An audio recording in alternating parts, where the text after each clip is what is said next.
Namaste, welcome.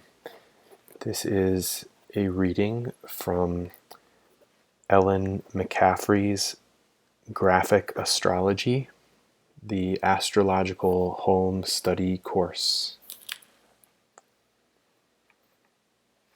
This is from the chapter entitled The Kinds of Houses and Signs.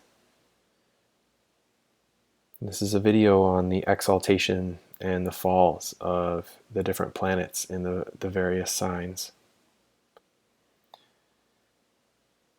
Every planet has one particular sign, apart from the one it normally rules, in which it seems to be able to express its nature harmoniously.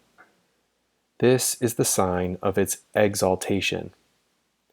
If, however, planets are placed in the signs opposite their exaltations, they are said to be on their fall, for in these they cannot express their real nature.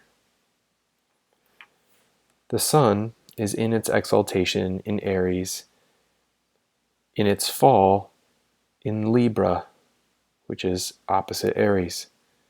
The moon is in its exaltation in Taurus, in its fall in Scorpio.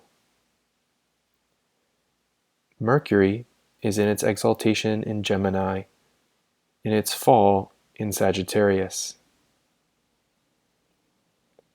Venus is in its exaltation in Pisces, in its fall in Virgo. Mars is in its exaltation in Capricorn, in its fall in Cancer. Jupiter is in its exaltation in Cancer, in its fall in Capricorn. Saturn is in its exaltation in Libra, in its fall in Aries. Uranus is in its exaltation in Scorpio, and in its fall in Taurus. Neptune is in its exaltation in Leo, in its fall in Aquarius. Pluto is in its exaltation in Aquarius, in its fall in Leo. If we think seriously about the nature of the signs and planets, we shall discover the reason for these exaltations and falls. It is expedient for you to ponder well diagrams 39 and 40, which are given later in this chapter. Exaltations and falls. Sun exalted in Aries. The sun gives life and motive power. Its energy keeps us alive. Aries is active and quick, so that the sun in Aries can work with facility in a sign that has qualities similar to its own. Libra is quiet, never wants to hurry, and has the ideal of poise. When the sun would rush forth, the nature of Libra is to hold back and consider. Hence, the sun is in constant limitation in Libra, and is said to be in its fall there. The moon exalted in Taurus. The moon is the sign of motherhood, fecundation, and growth. Taurus is the sign of supply, so that in Taurus the moon has great help. Taurus is, so to speak, a storehouse of food and good things for the moon. In Scorpio, however, we have a field of action adapted to the hot, fiery, energetic Mars, but most inimical to the dreamy, watery moon. The moon is a planet of growth, while Scorpio is the sign of change, destruction, and death. For this reason, the moon is in its fall in Scorpio. Mercury, exalted in Gemini. The planet Mercury can best express its intelligence in weighing, measuring, and adapting the things needed for material progress. It can carry supplies to the place where they are needed. Mercury knows how or why a thing should be done.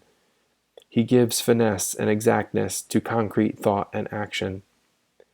In Sagittarius, Mercury is working in a sign which does not necessarily love what is practical, nor deal with concrete thought.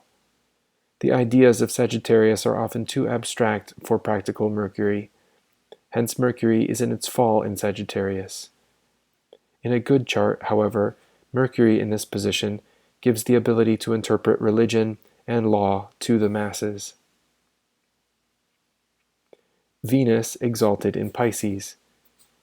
This exaltation seems wrong to many students at first sight, for they think of Venus as merely pleasure-loving and interested in the indulgence of self. Venus is the principle of attraction, coagulation, and harmony. However, when Venus really falls in love, she is not deterred by the poverty, illness, or misfortune of the loved one. In Pisces, Venus betokens the beautiful feet, without which no person can become a great dancer, since they hold the whole body in a delicate but perfect balance. Again, Pisces is the sign of poetry, and Venus in Pisces confers rhythm, so that poetry can partake of music. Visions of otherworld beauty can be captured and revealed to humanity. Venus is in its fall in Virgo, a sign which ever seeks exactness in form, but is inclined to miss the soul of beauty, which is more than form and mathematical exactitude. Mars exalted in Capricorn. Mars gives creative energy, while Capricorn has the patience to organize and construct material things with this energy. Some of the best-known construction engineers have Mars in Capricorn. The great bridges, tunnels, and dams need the organized supplies of this earth sign combined with creative thought of Mars. They need, too, the caution of Capricorn to ensure safety. Mars is in its fall in Cancer. Its fire and enthusiasm are not welcome to the watery moon, which likes to dream and grow as it wishes. Jupiter exalted in Cancer. Jupiter rules the principle of expansion, hence it is helpful to Cancer, which desires growth and increase. Jupiter is the planet of lofty ideas, and when these ideas are placed in the sign of Cancer, they are nurtured and cherished in the mother sign, until they can become large enough to change the whole destiny of civilizations. Jupiter is in its fall in Capricorn, for in this cautious, limiting sign, expansion is hindered. Saturn exalted in Libra. Saturn is the principle of contraction, the ability to crystallize thought into its simplest terms without any frills. Saturn makes the scientist who weighs and considers every statement, hence the planet is perfectly at home in the sign of the balance. Libra, however, being a sign of Venus, takes away some of the coldness of Saturn.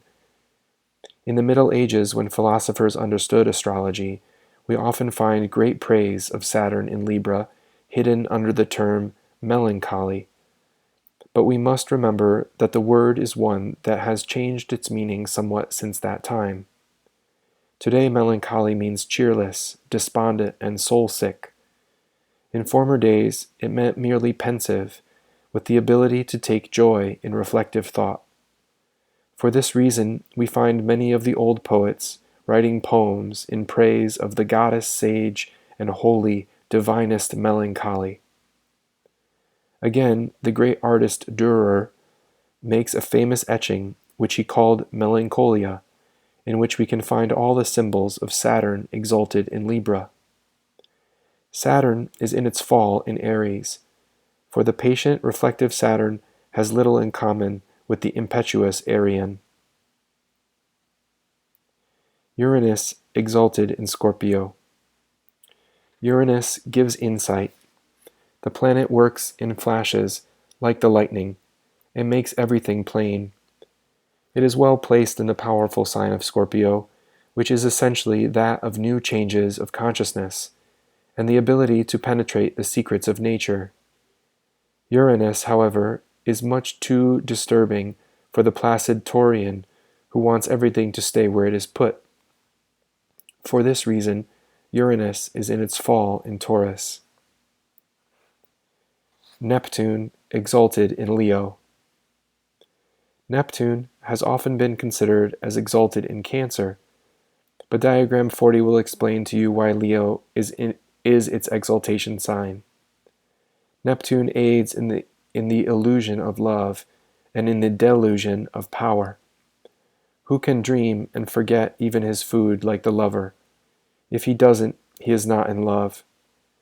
Neptune weaves visions around the loved one and calls forth ideality. In Leo, Neptune's clouds are rose-tinted. Facts are lost to sight, and reason goes to the four winds.